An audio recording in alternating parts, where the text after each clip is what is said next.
tempo, né? Nós estamos agora uma série de ministrações à noite que o apóstolo tem feito, falado sobre o Sermão do Monte, e tem realmente trazido esse nível mais profundo de entendimento com relação à palavra de Deus.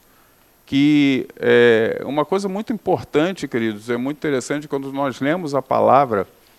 Imagina uma Olimpíada, uma competição, um salto em altura.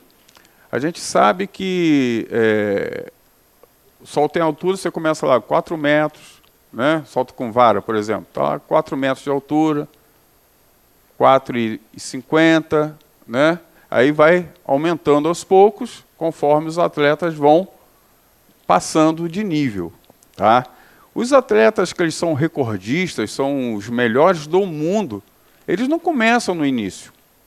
Eles não começam com 4 metros.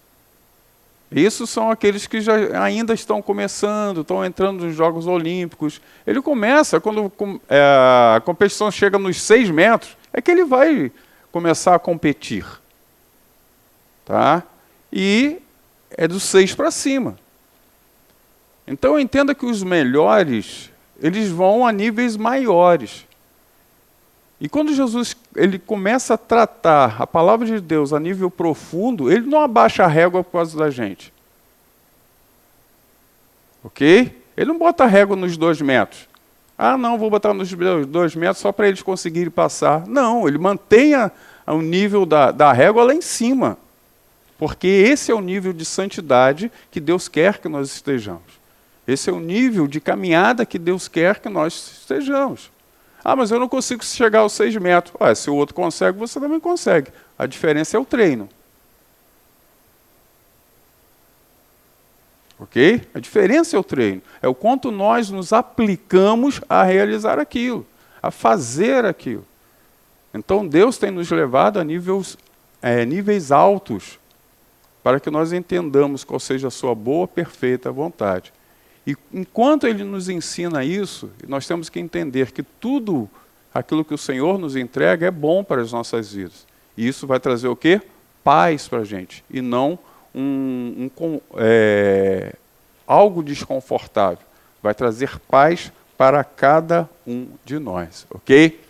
Então vamos lá. Então Mateus, pegamos o texto básico, né, mas vamos ler o texto todo, que está em Mateus 11, versículo 25 a 30, que diz assim: Naquele tempo, respondendo Jesus disse: Graças te dou, ó Pai, Senhor dos céus e da terra, que ocultaste essas coisas aos sábios e instruídos e as revelastes aos pequeninos. Sim, ó Pai, porque assim te aprouve. Todas as coisas me foram entregues por meu Pai, e ninguém conhece o Filho senão o Pai, e ninguém conhece o Pai senão o Filho, e aquele a quem o Filho quiser revelar. Vinde a mim, todos os que estáis cansados e oprimidos, e eu vos aliviarei. Tomai sobre vós o meu jugo, e aprendei de mim, que sou manso e humilde de coração, e encontrareis descanso para a vossa alma, porque o meu jugo é suave, e o meu fardo é leve. Amém? Então, aí você pode dizer assim: poxa, pastor, você está dizendo aí que a régua não abaixa? Está lá em cima para a gente, e o jugo do Senhor Jesus continua sendo suave e leve? Sim, continua sendo suave e leve. Porque quando entramos no nível de santidade que o Senhor quer para as nossas vidas, e a gente já aprendeu aqui durante alguns momentos que santidade é estar separado, mas não é estar separado somente estar separado, é separado para um propósito. Então, quando nós entramos no nível de santidade, ou seja, estar separado para um propósito que o Senhor quer para as nossas vidas, aí nós encontramos essa paz, aquilo que o Senhor fala aqui no texto, né? Do fardo que é leve. Deus tem isso para a gente, ok? Mas é necessário a gente ficar alinhado com a vontade de Deus. Estarmos alinhados com aquilo que o Senhor tem para as nossas vidas. Então, no seu ministério, Jesus sempre apresentou provas de sua simpatia pelo estado e sofrimento da humanidade. Operou curas, não para provar seu próprio poder e grandeza, mas porque anelava, ou seja, desejava aliviar o sofrimento dos homens.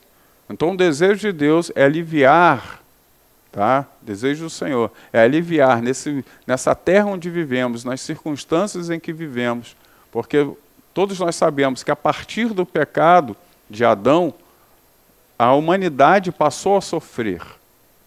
Então a terra, como diz o próprio texto bíblico, passou a produzir o quê? Espinhos e abrolhos.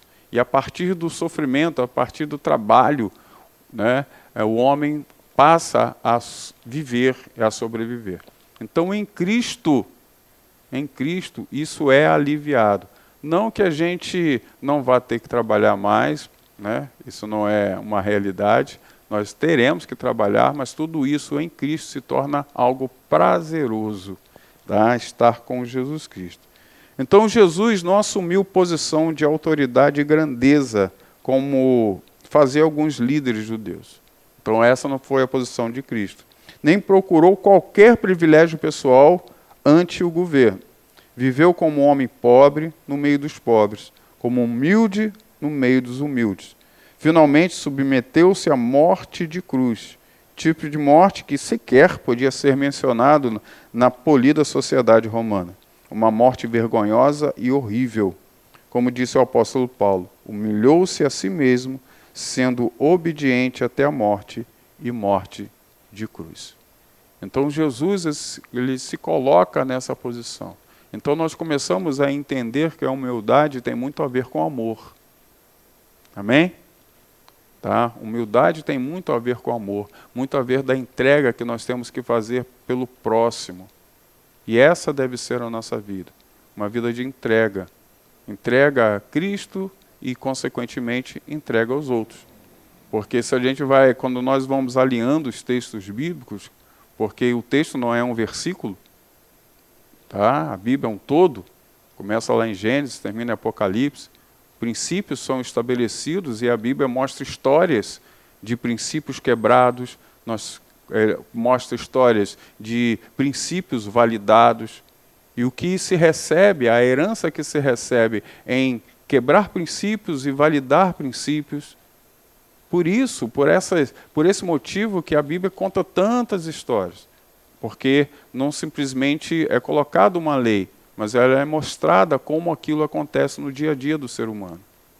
Por isso tem tantas histórias bíblicas, para mostrar, para que o Senhor nos mostre didaticamente como tudo acontece. Então esse é o objetivo de todas as histórias.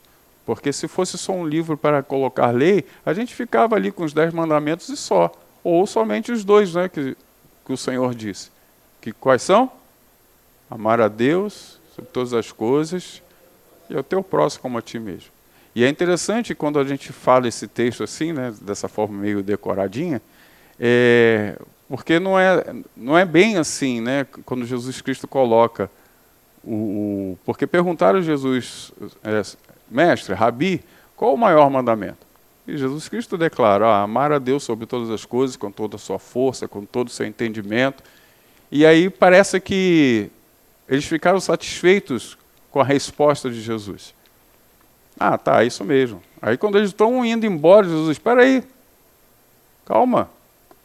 Existe um outro mandamento que é semelhante a isso. E quando ele coloca semelhante a ele, está botando no mesmo nível. Tá? Quando a palavra ali de semelhança é no mesmo nível. Ele diz assim, existe um outro que é semelhante a esse. Ame o seu próximo como a ti mesmo. Nisto está resumido toda a lei e os profetas. Então, esses 2 versículos falam de toda a Bíblia. E o restante da Bíblia, como eu falei, é simplesmente testemunhos de validação e quebra dessas 2 leis. Ok? E Jesus, quando ele vem falar de humildade, ele está trazendo essas 2 leis. Esses 2 propósitos. Porque quando eu sou humilde, eu não trabalho para me engrandecer, para fazer as coisas. Sempre para honrar o Senhor. Toda honra e toda glória tem que ser a quem? A Ele, a Deus, ok? Então é assim que nós temos que trabalhar. Ser aluno de Jesus é ter um professor muito gentil e inclinado à humildade. que nunca se impacienta com os que são lentos para aprender, e jamais é intolerante com os que tropeçam. Tá? É bem interessante isso, porque a gente tem um jeito, às vezes, um pouquinho diferente, né, dessa situação. Às vezes a pessoa não anda, né? Não anda, e a gente quer que ande, fique irado com a pessoa, né? Impaciente. E imagina se nós, né, se Jesus fosse como nós somos, né, com a nossa impaciência, com a nossa intolerância, em muitos momentos a gente estava frito, né, a gente estava ferrado, ok? Mas, né, todo esse ensino que nós estamos tendo é para nos aproximarmos mais daquilo que Jesus é e para aquilo que Ele quer que nós sejamos. Tá? Então nós temos que ser pacientes e olhar mais para as pessoas. Aprendei de mim, que sou manso e humilde de coração. Esta é a instrução que Jesus nos dá.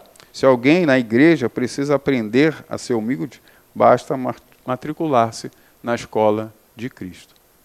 E essa escola tem que ser firme e tem que vivenciar. E é uma coisa que acontece em muito na palavra do Senhor, né, no contexto da história da igreja, é que tudo aquilo que a gente pede ao Senhor, e tudo aquilo que Ele nos dá, e tudo aquilo que nós aprendemos, nós somos testados com isso. Amém? Não é assim no colégio? A gente aprende e tem prova, não tem? A prova é o teste daquilo que aprendemos. Correto? Então, circunstâncias vão acontecer na nossa vida para testar aquilo que recebemos. Amém? A gente pede às vezes paciência. Senhor, me dá paciência, não é isso? Tá? Não que você não tenha que pedir, sim, é verdade, você tem que pedir. Mas o teste virá. Testes para provar se você realmente está check, né? Tá certinho com aquilo que o Senhor entregou para a sua vida. E tantas outras coisas. Estou dando o exemplo de paciência aqui, que parece ser a coisa mais comum que a gente pede, né? Principalmente os pais. Pede paciência para cuidar dos filhos, né?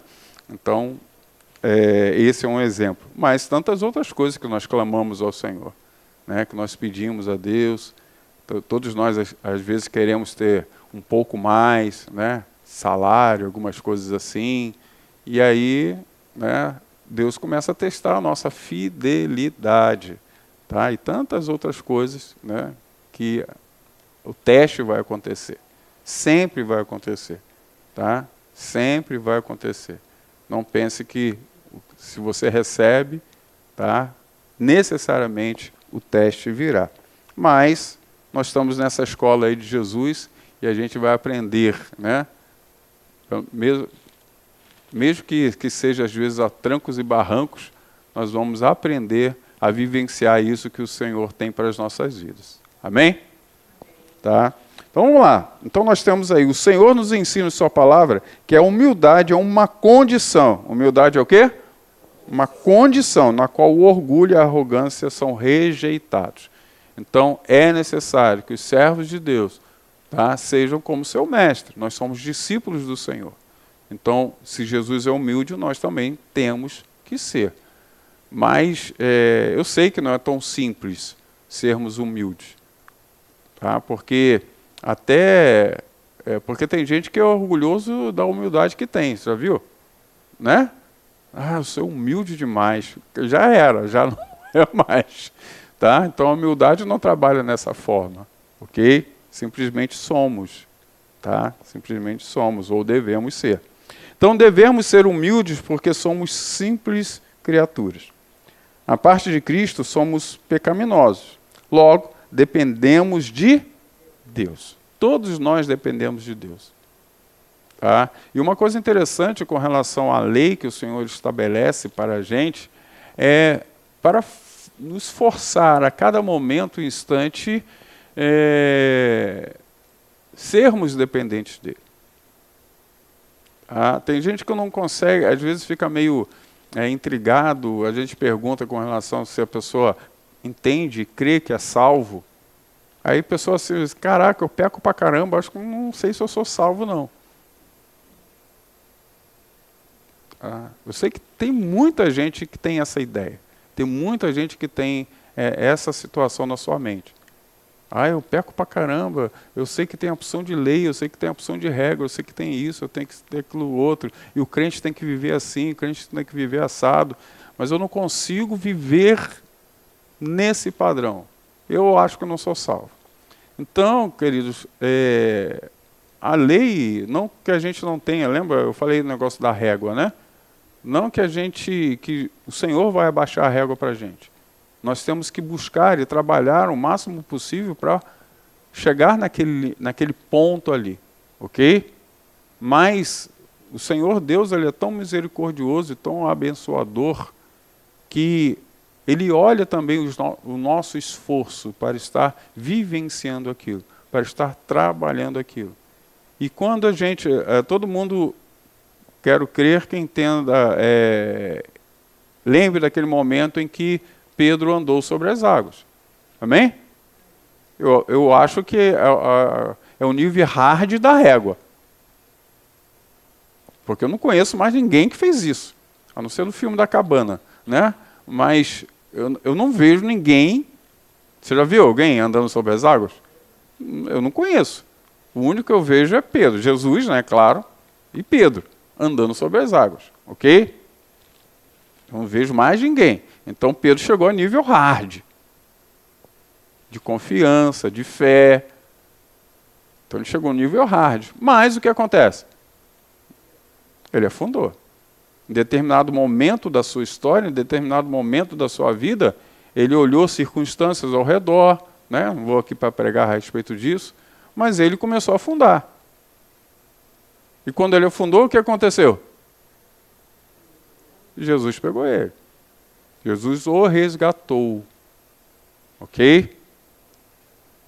Pedro foi salvo? Foi. Tá? Mesmo em meio a uma balançada, mesmo em meio a uma incredulidade, mesmo em meio a circunstâncias que o abalaram, ele foi salvo. Tá? Então nós temos que entender como Deus age, mas como nós temos que agir diante de Deus. Pedro desceu do barco e andou sobre as águas. Nós temos que ter essa confiança de ir e fazer. Mesmo que a princípio, né, nós possamos, né, começar e de repente dar uma afundada. Eu não sei, né, no futuro não conta nada se Pedro fez isso novamente. Né, a palavra não fala. Mas também não há necessidade disso. O ensino foi dado naquele momento e naquele instante. Ok? Então nós temos que atender isso, entender aquilo que Ele quer nos passar. E a graça é dada aos humildes, mas Deus resiste aos soberbos. Como crentes, devemos viver em humildade uns para com os outros, considerando-os superiores a nós mesmos. Essa deve ser a forma que nós devemos olhar a outra pessoa. Olhar com amor. Entender que aquela pessoa, ela sempre será superior a nós. Ok? Como já falei algumas vezes aí, nós sempre devemos ser os terceiros nessa linha. Primeiro Deus, segundo o próximo, o terceiro nós mesmos. Amém? É assim que deve ser essa linha de prioridade. Tá? Entre os ensinos de Jesus, certamente os que se referem à humildade têm nele um exemplo inigualável. Sendo Deus, fez-se homem, sujeitando-se às tentações, ao sofrimento, humilhou-se a si mesmo, sendo obediente até a morte, morte de cruz, como diz Filipenses 2,8. Sendo rico, fez-se pobre para nos enriquecer eternamente. Sendo onipotente, onisciente, onipresente, aniquilou-se a si mesmo, tomando a forma de servo, fazendo-se semelhante aos homens. Então, é algo muito difícil, queridos, nós conseguimos entender a situação de Jesus Cristo com relação à sua humildade. Jesus é Deus, amém? Tá? E como Deus, todos esses atributos aqui, que nós chamamos atributos incomunicáveis, onisciência, onipotência, onipresença, Deus tem. Tá? E eu nunca vou conseguir entender, vou ser sincero com você, eu nunca vou conseguir entender na sua plenitude o que é ser onipotente, onipresente e onisciente. Eu não vou conseguir entender. Tá? E quando eu falo entender, é porque algo que é falado, é teorizado, de uma certa forma você tem que praticar para entender plenamente aquilo. E eu nunca vou conseguir praticar isso. Eu nunca vou ser onipotente, nem onisciente, nem onipresente. Nunca. Então eu não consigo conceber ou entender como isso é. Eu só sei que deve ser um negócio sinistro. Deve ser um negócio muito sinistro. Muito sinistro. E aí, nós vemos Deus deixando tudo isso de lado e se fazendo homem. Eu não entendo, eu consigo ver que é descer muito.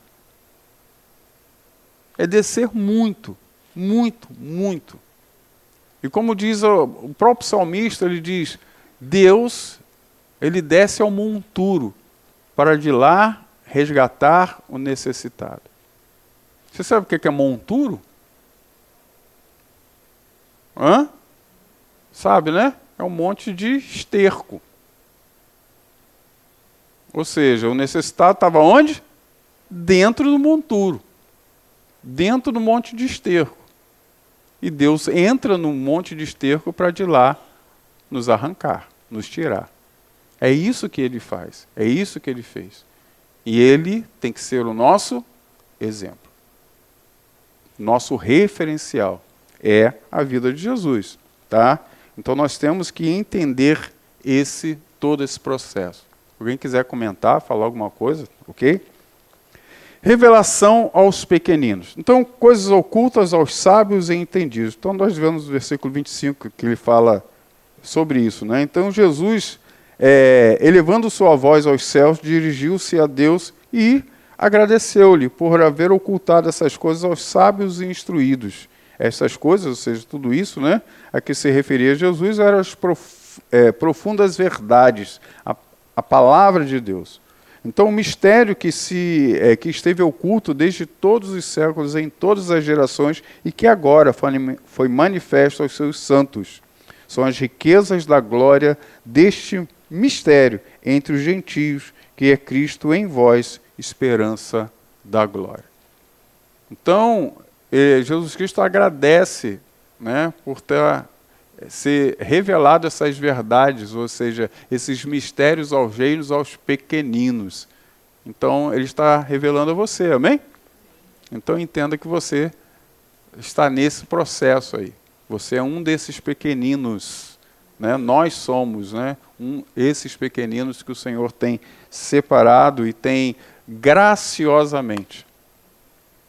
Não esqueça essa palavra, graciosamente. Graciosamente tem a ver com graça.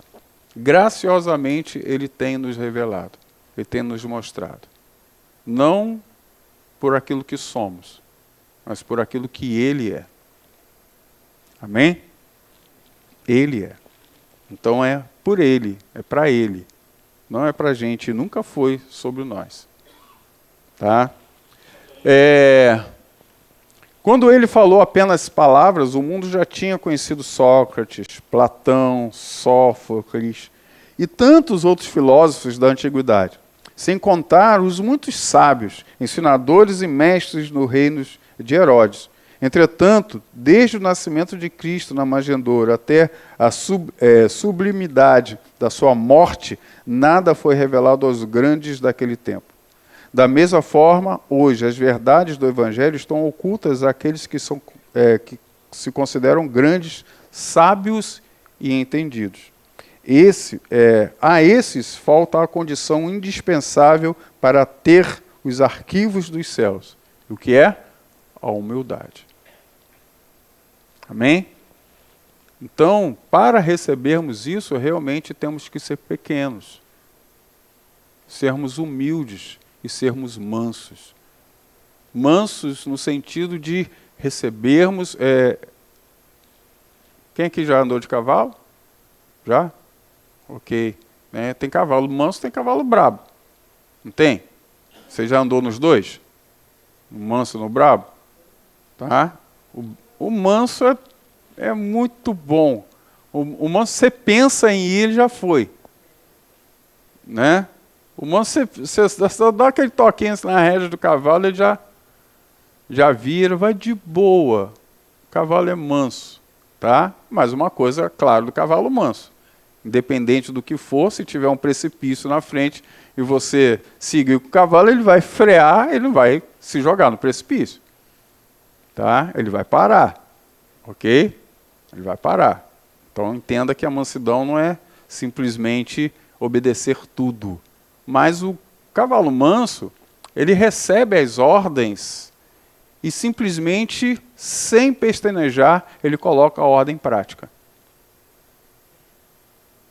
Ok? O cavalo brabo não. O cavalo brabo, ele quer ir para onde ele quer ir.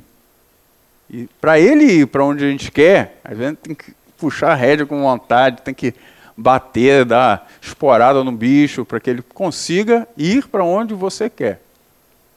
Tem porção de crente cavalo brabo por aí, não tem?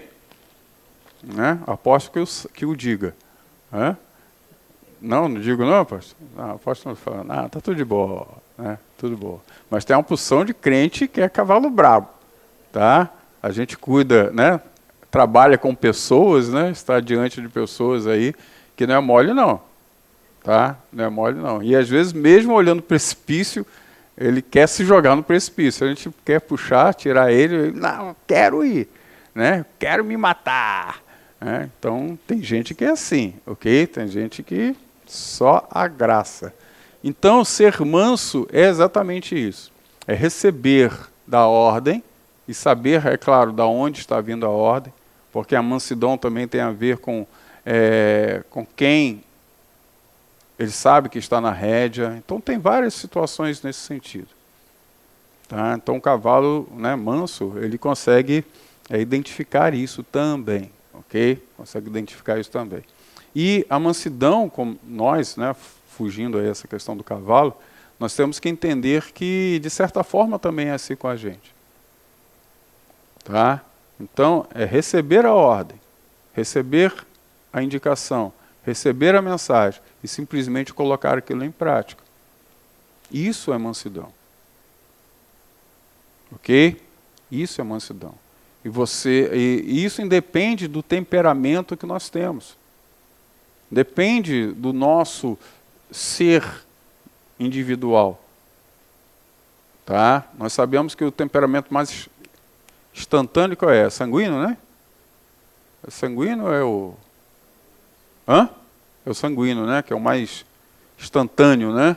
Então, o manso, ele também pode ser sanguíneo. Porque o temperamento sanguíneo é colocar as coisas em prática rapidamente, instantaneamente. Então, o manso, que é sanguíneo, ele vai receber a ordem e instantaneamente ele vai colocar em prática. É assim. O fleumático, ele vai ser mais devagar para colocar o negócio em prática, mas vai colocar. Ok? Ele vai pensar antes, não pensar no sentido de questionar, né? Mas como ele vai colocar em prática. O sanguíneo bota, né? Não pensa muito como que vai acontecer o negócio, simplesmente faz. Né? O fleumático ele vai parar, vai pensar, não questionando a ordem, mas como ele vai fazer aquilo para aquilo funcionar. Tá? Então o fleumático ele tem essa forma de ser, ok? Mas todos são humildes e mansos. É assim que nós devemos ser diante do Senhor. Tá? Continuando aí, a revelação aos pequeninos. Então, no momento em que agradeci ao Pai por haver ocultado as verdades dos céus aos sábios e instruídos, Jesus se alegrava por haver Deus as revelado aos pequeninos. Então, sem dúvida, naquele contexto, ele se referia aos humildes, que se sentiam o quê? Pequeninos diante de Deus. Tá? Então, quando a gente fala lá no Sermão do Monte, né, já foi falado aqui, Jesus Cristo também fala sobre os pobres de espírito, né? Então tem muita gente que lê pobres de espírito, aí pensa, né, sei lá, espírito de porco, né, alguma coisa assim, não tem? Tem gente que pensa, gente. Tá? O cara é pobre de espírito, tá? nesse caso aqui das bem-aventuranças, é legal ser pobre de espírito. Tá? Ser pobre de espírito é aquela pessoa que necessita do Espírito, necessita da unção, necessita receber de Deus, tá? Sente carência pelo Senhor. Então isso é o pobre de espírito. Amém? Tá? Não é o espírito de porco que muita gente imagina. Tá? Os evangelhos comprovam este fato. Então haviam tantas virgens em Israel, mas só Maria recebeu o anúncio da encarnação de Jesus.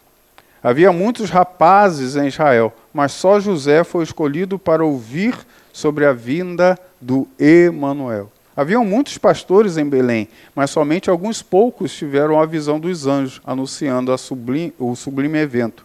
Eles eram pequeninos. Agora também só os humildes, sejam eles pobres ou ricos, sábios ou ignorantes, só a eles, os que temem a Deus, o Evangelho é revelado pelo Espírito Santo. E quando eu falo revelado, é revelado mesmo. Tá? Porque, como Jesus Cristo está falando aqui, a Bíblia está aí para todo mundo. Ok? A Bíblia está aí para todo mundo. Todo mundo tem a condição de pegar a Bíblia e ler. Correto?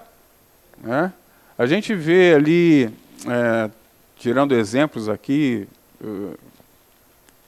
que é fato, né, para todo mundo aí, talvez que já tenha visto o filme aí. Quem viu aquele filme do Eli? Como é? O livro de Eli, né? Então, acho que grande parte aqui leu o livro de Eli. A gente vê um mundo pós-apocalíptico, né? Um cego que vê, né? E isso é interessante isso. Nós temos um cara que é o líder, né, de pelo menos uma região ali, um grupo, que ele está perseguindo o quê? A Bíblia. Porque qual o entendimento que ele tem da Bíblia? Que ele pode manipular através da Bíblia, manipular as pessoas. Tá? Ele tem revelação da Bíblia? Não. Ele não tem revelação. O Eli tinha. E mesmo cego, ele conseguia ver e ver muito bem. Mais do que aqueles que tinham olhos. Tá?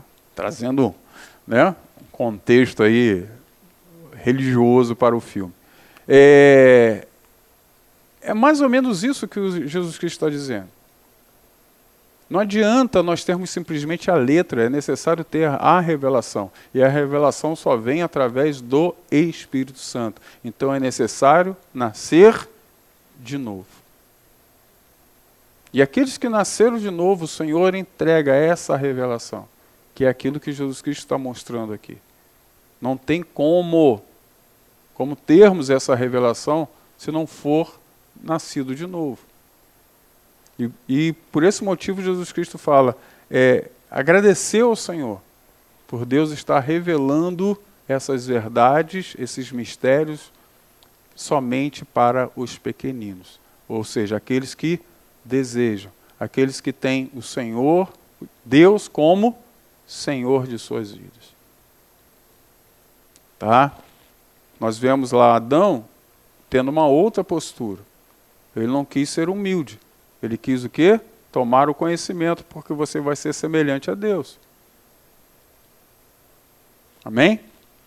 Tá? E Deus rejeita o soberbo.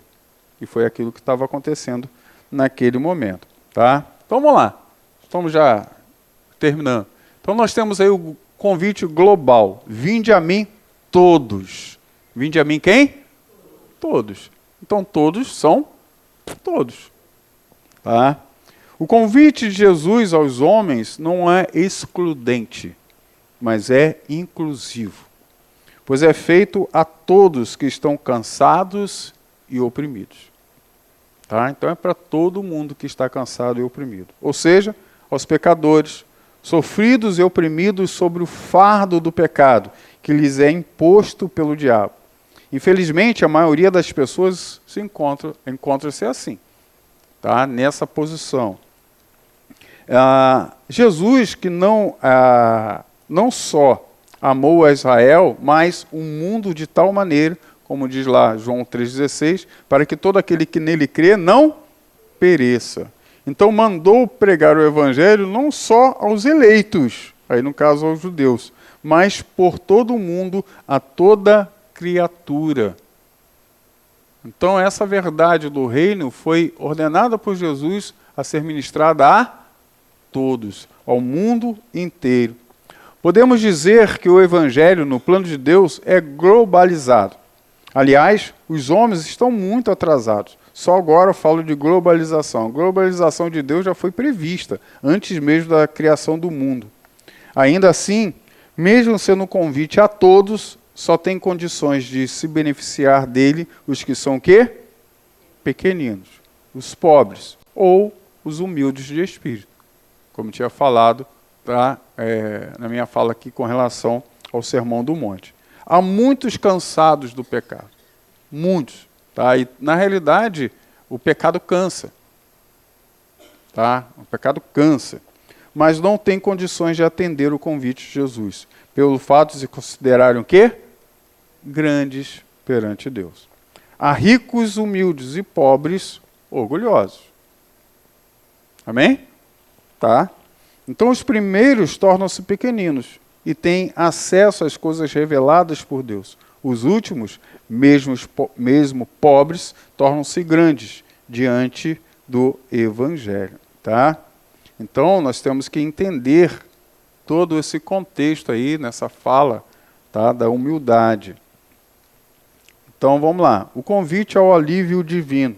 Jesus convidou a todos os cansados e oprimidos, prometendo-lhe alívio para as suas vidas. O cansaço e a opressão do pecado têm efeito terrível sobre as pessoas, a ponto de levar muitos à depressão, à angústia profunda e até ao suicídio. Tá? Então, isso é um fato. Isso é um fato. Amém?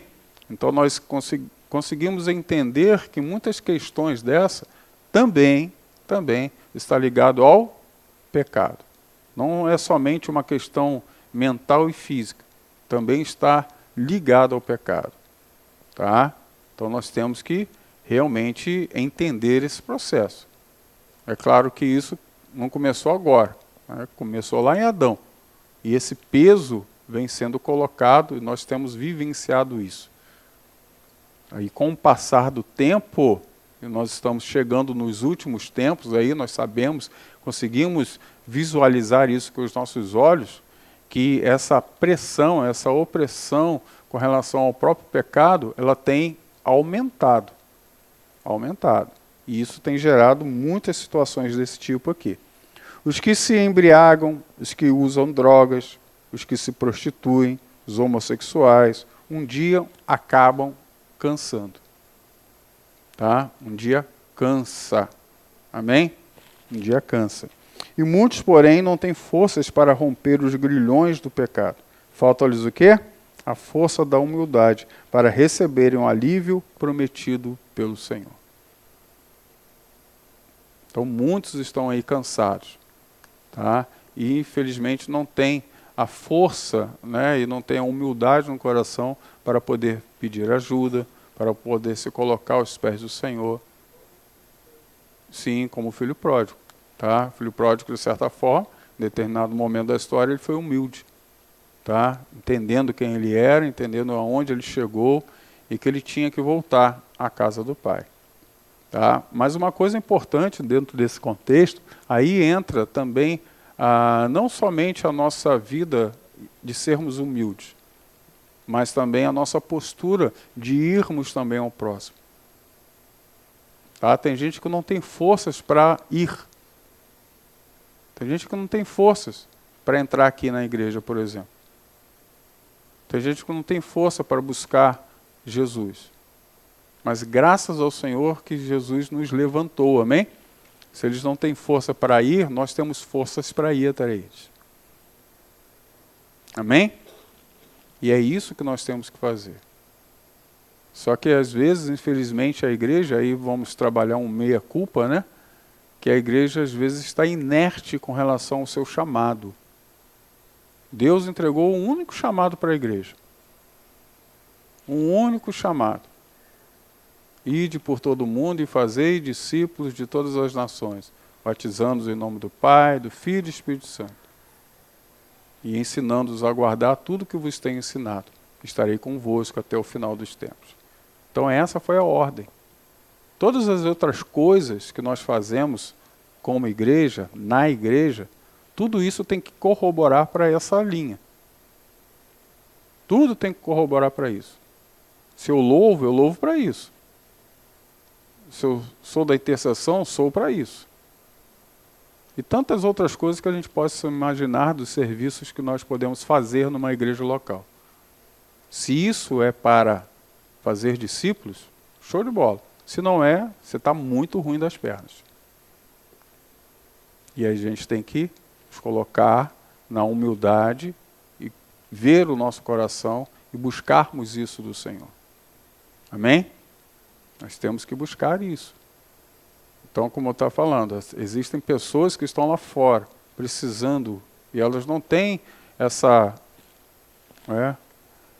todos nós, eu creio assim, eu sou um exemplo disso. Eu não cheguei no Evangelho sozinho. Eu estava numa condição meio que essa aí. Mas alguém me trouxe aos caminhos do Senhor. Alguém foi lá, pegou na minha mão e me arrastou. Amém? Tá? Alguém me arrastou, alguém me puxou para estar no Evangelho.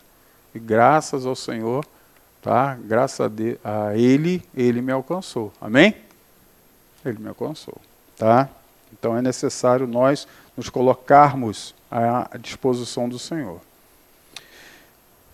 Quantos que enchem as salas dos psiquiatras, dos psicólogos e clínicas de repouso buscando alívio para os seus males espirituais e emocionais, pagando caro por tratamentos demorados, muitas vezes sem sucesso. Quantos gostariam que fosse anunciada a descoberta de um comprimido, uma pílula, que tomada propiciasse alívio para a alma, dando-lhes paz? Mas, infelizmente, a paz não vem com comprimidos. Amém? Não vem. Só Jesus, o príncipe da paz, pode conceder a paz e o alívio aos corações. Para isso é necessário que atendam ao convite de Jesus. E só pode fazê-lo os pequeninos ou os humildes a quem o Senhor se referiu. E existe uma coisa, queridos,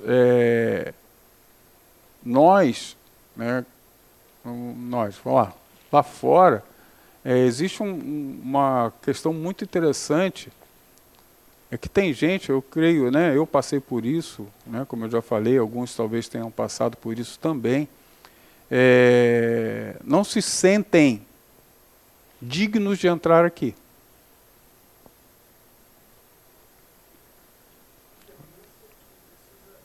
Está perfeito para estar. Tá? Então, por esse motivo, é necessário que nós saiamos. Por esse motivo, é necessário que a gente vá lá fora, para mostrar a eles quem somos, ou quem é Jesus Cristo, e o que é viver em Cristo. Porque tem muita gente que, mesmo sabendo e entendendo que necessitam, que já esgotaram todos os... lembra a mulher do fluxo de sangue? Tem situações que a pessoa consegue romper. Romper a multidão, romper várias situações, mas em outras não conseguem. Não conseguem. E é necessário que nós sejamos esse encurtador de caminhos. Nós sejamos essa ponte que liga essa pessoa ao Senhor. E essa foi o nosso chamado. Tá? Nós temos o ministério da reconciliação. Ok? E a gente não pode ficar aqui dizendo, eu reconcilio ele com Cristo, mas só se ele vier. Tá? E não é assim. Eles têm que vir, né? Exatamente, não tem como. Tá? Exatamente, nós vemos a própria missão que Jesus Cristo entrega para a gente. Israel, queridos, tem uma missão. Tá? Quando Deus entregou uma missão a Israel, Israel ficar no seu local e as pessoas virem para adorar o Senhor.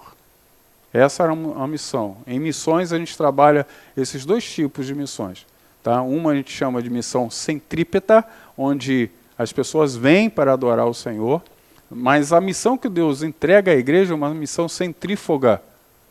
E o próprio Jesus Cristo deu essa dinâmica de missão. Então vocês vão Jerusalém, Judéia, Samaria e aos confins da terra. Ok? Então é necessário nós irmos. Essa foi a missão da igreja. E não é, se a gente senta e fica esperando que as coisas venham à nossa direção, nós estamos sendo a missão de Israel, não a missão da igreja.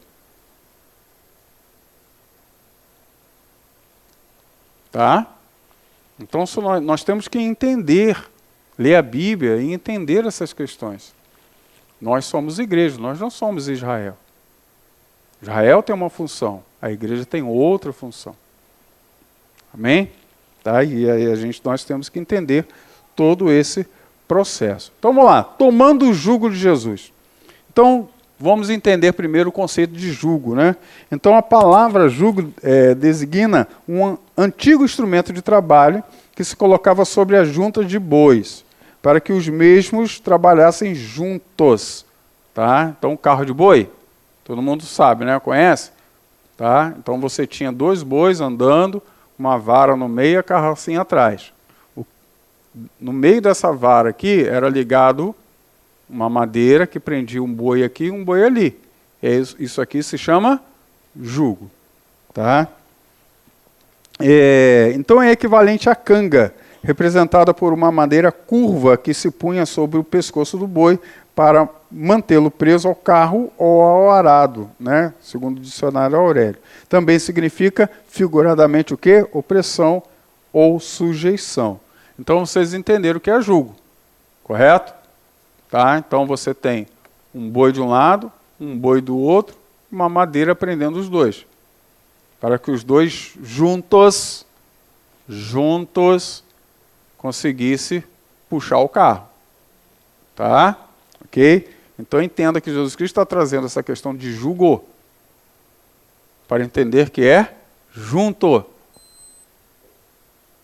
Amém? Tá? Então vamos lá. O jugo de Jesus. Tomai sobre vós o meu jugo.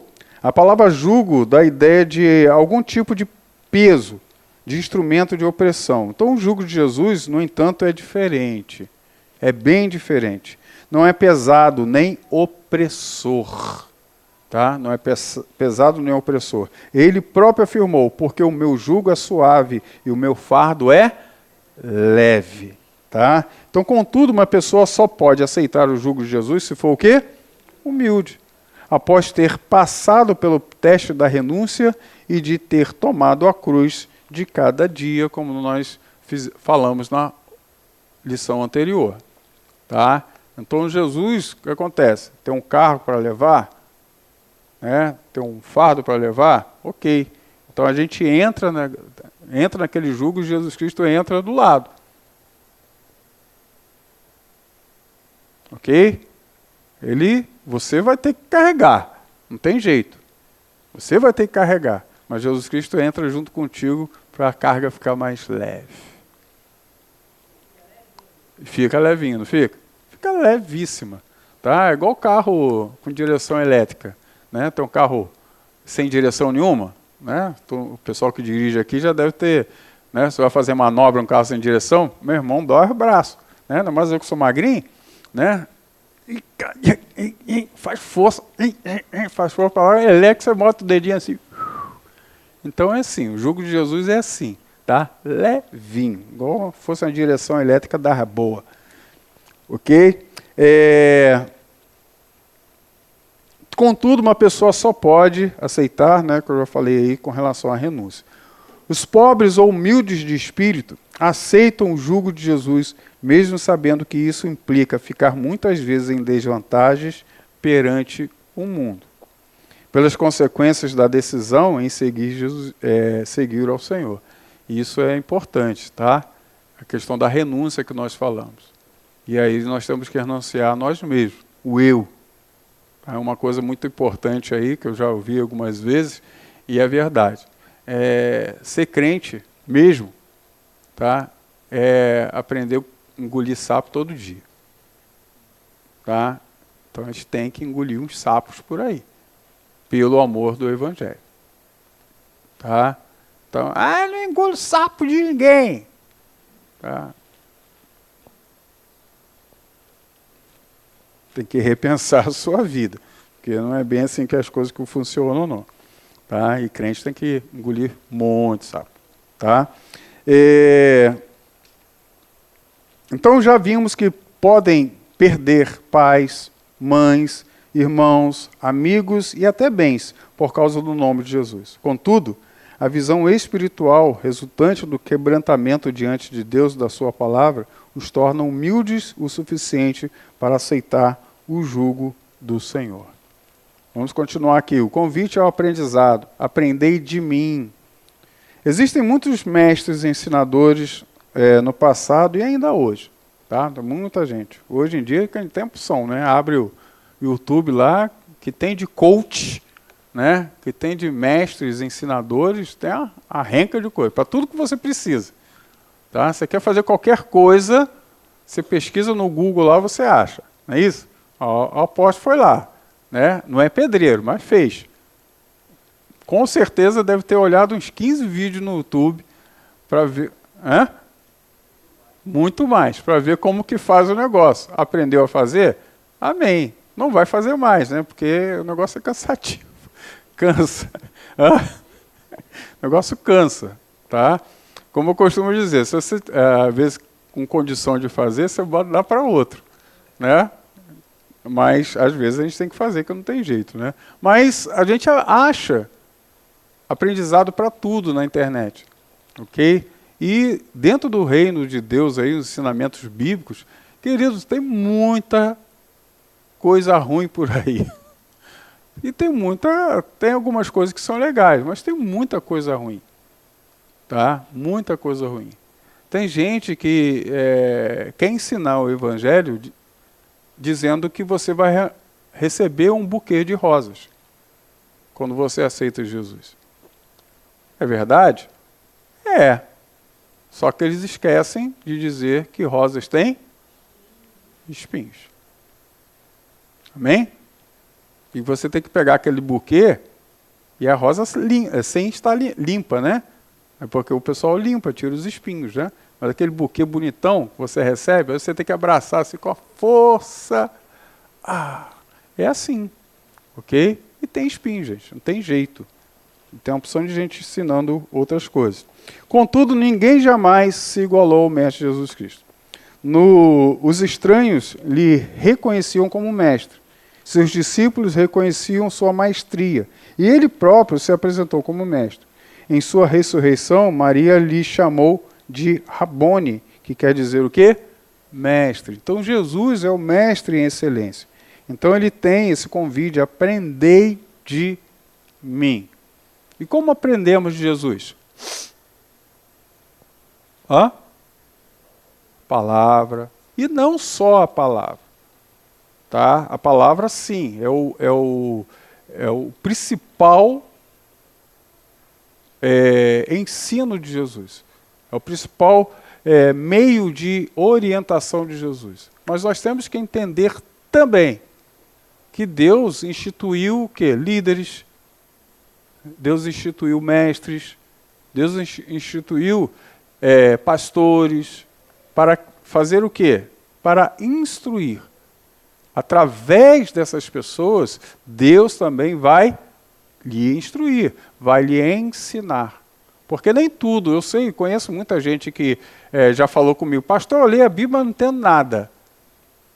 Acontece isso? Sim ou não? Talvez com você já tenha acontecido no passado distante. Tá? Mas houve um momento que alguém chegou e te ensinou alguma coisa e falou assim, tá. Né? Abriu a mente, né? Aquela visão, aí você conseguiu, entendi. Tá? Então existem pessoas que Deus direciona para lhe ensinar. Então é assim que Deus trabalha tudo isso. ele diz que eu sou manso e humilde de coração. Então Jesus demonstrou ser o mestre por excelência. Quando convidou os discípulos para aprenderem com ele, tinha autoridade para isso. Na noite que antecedeu sua morte, deu uma profunda lição de humildade. Assumindo a posição de um escravo, tomou uma bacia com água e pôs-se a lavar os pés dos discípulos. Tá? Então, naquele momento, ele se coloca em extrema lição de humildade naquele instante. Tá? E ele diz o que para os seus discípulos? Que eles também fariam a mesma coisa. Eles também passariam por isso. Também fariam isso, ok? Nenhum rabi ou mestre fizera aquilo antes. Jesus lhe indagou: entendeis o que vos tenho feito? E acrescentou: vós me chamais mestres e senhor, e dizeis bem, porque eu sou. E lhes disse que deveria seguir o seu exemplo de humildade. Hoje, se alguém na igreja precisa aprender a ser humilde, basta matricular-se na escola de Jesus. Ele ensina e não cobra nada, a não ser a obediência à sua palavra. Então, suas aulas não são teóricas, mas práticas, ou seja, o espírito e vida. Os humildes são exaltados. É um ensino revolucionário de Jesus. Enquanto para os homens os exaltados são os grandes, os poderosos, o mestre contrariou todos os conceitos e afirmou que o maior entre seus seguidores é o servo dos outros. E que o que a si mesmo se exalta será o quê? Humilhado. E o que a si mesmo se humilha será exaltado, constituindo-se um verdadeiro paradoxo para a mente humana. E Jesus Cristo veio literalmente fazer isso. O pessoal estava indo nessa direção de Jesus Cristo. Opa, é nessa. É outra circunstância. Não é assim, desse jeito. Tá? Concluindo, Jesus em seu viver foi um exemplo... pulei? Tá. Então Jesus em seu viver foi um exemplo em tudo. Diferente de muitos mestres que ensinavam o que não faziam, e fazia o que não ensinava, ele provou ao mundo que seus ensinos e sua doutrina estavam muito acima das filosofias humanas, inspiradas no intelecto limitado e falho dos mortais. Seus ensinos sobre a humanidade foram por ele vividos a cada dia no seu ministério, quando humilhou-se a si mesmo, sendo obediente até a morte, e a morte de cruz. Então, a vida de Jesus é um exemplo para as nossas vidas. Se ele foi humilde, é necessário que também nós sejamos, para que o nome dele, nome de quem? Seja engrandecido. Amém? Vamos ficar de pé, vamos orar, agradecendo. Deixa eu só colocar aí, para você tirar fotinha, tá? Para você ler durante a semana. Ok? Alguém quer falar alguma coisa? Quer dizer alguma coisa? Não? Tá tudo bom? Tá tudo de boa? Isso é a melhor turma do mundo, são vocês. Tá? É igual na internet lá, quando dou aula online. Né? Ninguém fala nada. Então vamos orar para terminar. Senhor, obrigado. Obrigado pelo ensino que o Senhor nos entrega hoje. Eu sei, ó Pai, que o Senhor busca excelência sobre as nossas vidas. E nós temos que verdadeiramente também buscar vivermos com excelência segundo o seu Evangelho. Sabemos que em muitos momentos nós erramos e não seguimos aquilo que o Senhor tem para nós. Clamo pela tua misericórdia sobre as nossas vidas. E nós buscamos a cada dia aprender de ti, Senhor. Nos ensina, nos mostra o caminho, nos direciona para que vejamos a cada momento e instante qual seja a sua boa, perfeita e agradável vontade. Senhor, somos uma igreja humilde, onde o nosso desejo é fazer sempre a sua vontade. Então, Senhor Deus, nos conduza a isso de forma plena. Senhor, temos tantas coisas a fazer nesse dia de hoje. Abençoa, Senhor Deus, cada momento, cada instante. Abençoa, Senhor Deus, todos aqueles que estão ouvindo essa palavra e que no futuro também ouvirão. Aqueles que estão online também possam receber de Ti. seja conosco. É o que eu lhe peço, eu lhe agradeço em nome de Jesus. Amém. Amém, queridos? Então, está terminado. Vá em paz, que o Papai do Céu abençoe a vida de vocês. Então, estamos...